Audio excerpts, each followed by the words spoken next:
What's up mga paps? So yan, tagal-tagal tayong di nakapag-vlog. Ito na itsura ng kotse after 9 months. Dahil 9 months akong nawala. 9 months nga ba? Yan, so syempre pagka uwi natin may sira yan.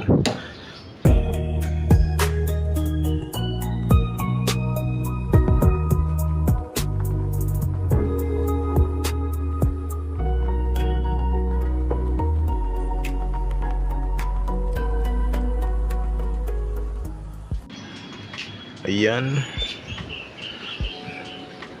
Yung mags, babalik ko na ulit yan sa TE siguro, o kaya man yung Firenze, malay ko. For sale pa rin yung aking Firenze mga paps. Kung gusto nyo i-trade sa 16s, open din ako doon for trade. So ayan. So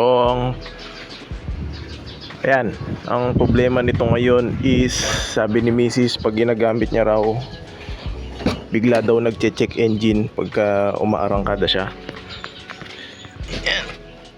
Nagche-check engine, tapos sabi ko sa kanya i-try niyang pag pinatay niya tapos i-start niya ulit, nawawala naman yung check engine. Parang permanent na nagche-check engine, nagre-reset siya sa ECU. So most probably ang sira nun is yung knock sensor. Yan. So yan, papagawa natin yun, papapalitan natin ng knock sensor. So dumi. Nandito yung knock sensor sa ilalim nitong intake. Yan, yung iba pagka may lifter nadudukot yan sa ilalim. Dito yan eh. Gawa ko yung knock sensor, sabi ko is isasabay ko na rin itong intake. Papalinis ko na yan para baklasin na rin to. Tapos magpapalit na rin ako ng bypass tube. Yan, yung bypass tube nandito sa ilalim. So yun, nakabili na tayo ng pyesa nun. Tsaka nakabili na rin tayo ng knock sensor. Sana tama yung knock sensor na naibigay sa atin. Bali, pag knock sensor naman, di naman konektado yun sa bypass tube. Yung bypass tube para sa cooling system yun since titirahin rin naman dito sa parte na to, sinabay ko na para balik fresh. Kumbaga preventive maintenance lang yung bypass tube. Mamaya pag kinalas yung bypass tube, makikita nyo kung bakit pinapalitan ko na rin, kasi medyo kalakalawang na yun Alright. So ayan mga boss, ito yung mga pyesa na nabili natin. Pag bibili kayo, pagka tawag dito, pagka yun yung bypass tube ay ang inyong Civic ay BTI na stock na manual, ito po ang product number P2P. Yung P2P yung walang maliit na tubo sa gitna. Yan. Tapos syempre kailangan ng O-ring yan, dalawa. Kasama yung O-ring ito.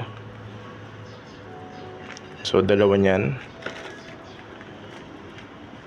Tapos since tatanggalin yung intake natin, papalitan na natin ng bagong gasket yun. Ayan, which is ito, para iwas singaw. Ayan yung product number. Tapos knock sensor. Ayan, itong knock sensor SAR Plus, kasi mahal yung mahal yung brand new, nasa 7,000 yata. Ayan, muna tayo sa SAR Plus. Ayan, sige, update na lang tayo pagka gagawin na. Si Kuya Tek ang babanat nyan. Oo nga pala, ayan, medyo nagsasawa na ako dito sa aking clear tail light. Ayan, kaya gusto ko na siyang palitan ng USDM. Yung USDM is pula dito sa taas, tapos pure na puti yung signal light, tsaka yung syempre yung reverse light.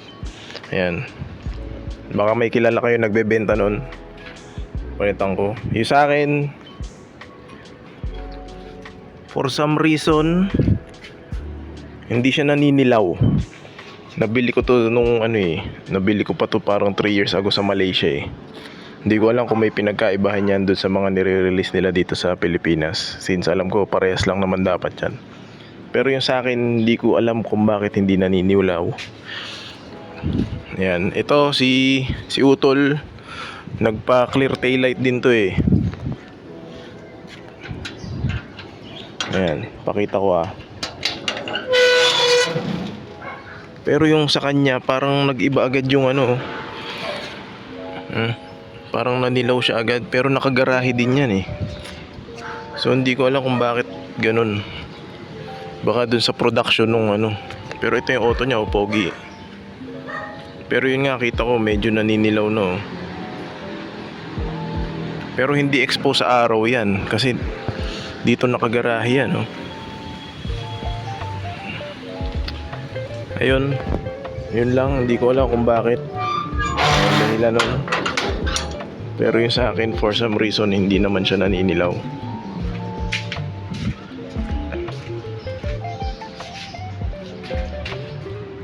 Pantay na pantay pa rin yan eh.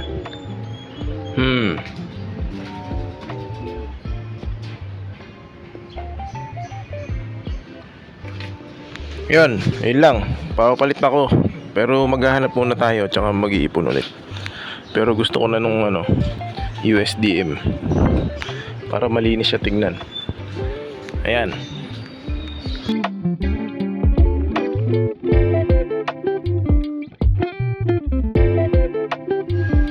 Na para doon. Project yun rin ng ano. Maganda yung project yun. Oo nga eh, taga San Pedro lang. 65 yata. Ganun yung kay Carlo eh. Project yun. Yan ang sensor no. Ito.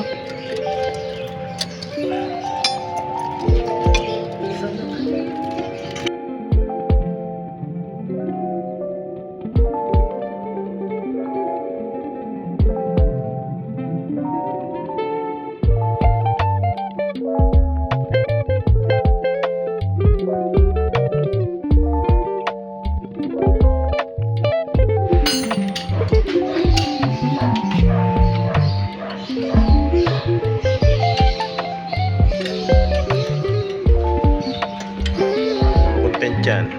Ito, mas kita rito.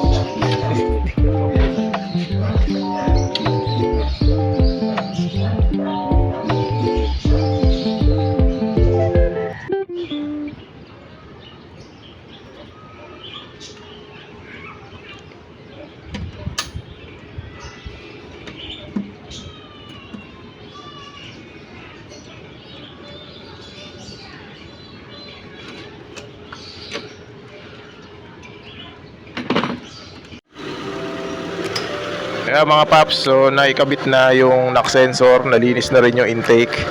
Tapos yun, napabili tayo ng brand new na ano, thermostat housing dito. Kasi kailangan daw mapalitan na rin yun. Tsaka yun lang naman ang ginawa dito. So ayan, i-monitor na lang namin kung mawawala ng leak. Kung wala siyang leak after ikabit lahat, tapos ano din, kung hindi na babalik yung check engine since napalitan nga nung knock sensor. Yan, baka itakbo ko to, malaman kung magche-check engine pa siya. Pagka nag-check engine pa, baka speed sensor. Pero i-decode ko na lang. Yun, pagka nag-check engine, try ko i-decode, tapos i-video ko kung paano mag-decode ng check engine ng Civic. Yan. Try natin ni test drive. Ito, wala naman leak.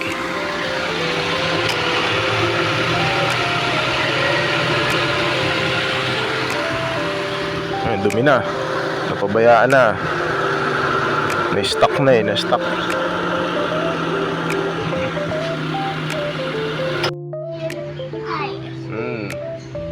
So ayan mga paps, nakabit ko na isa. Ginadya ko na lang tong Judge ko na lang itong isa dito. Tsaka kakabit ko yung tatlo na natitira.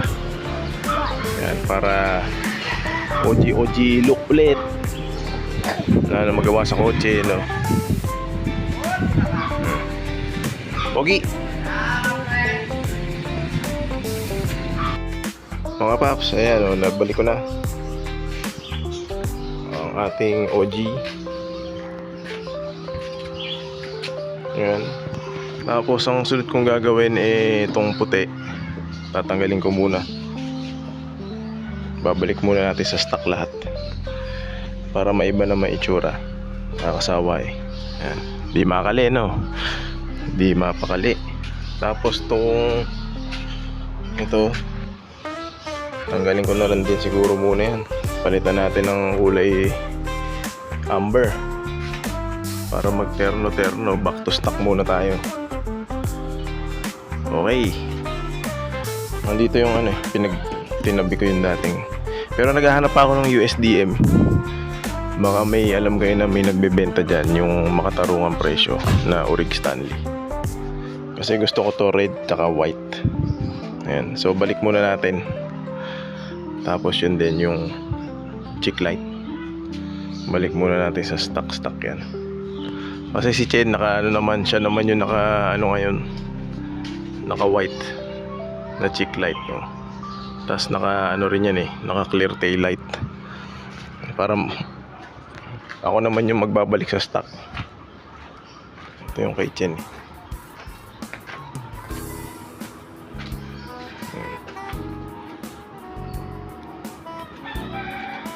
Ito yung hintay ko.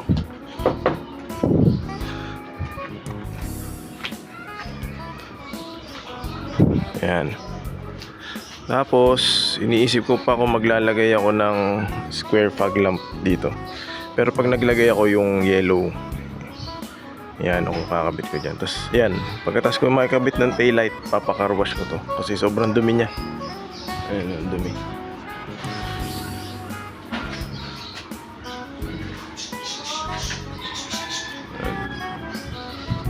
Mga 2 linggo ko nang hindi rin nagagamit to since na dumating ako. Wala madumi. Pakarwash natin mamaya. Okay, update na lang ako pagka naikabit ko na to.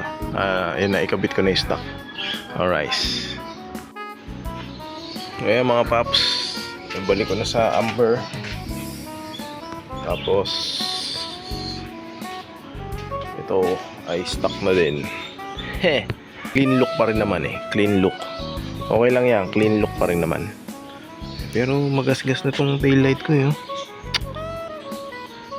makuha pa kaya sa mapping yan. Yun na. Pero hinahanap ko talaga red and white.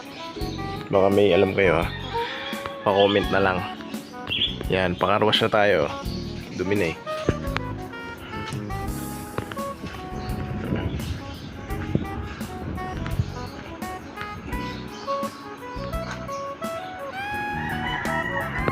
stock look, super stock look, PHDM look. Ito dati nauuso naka naka amber din. I-amber ko kaya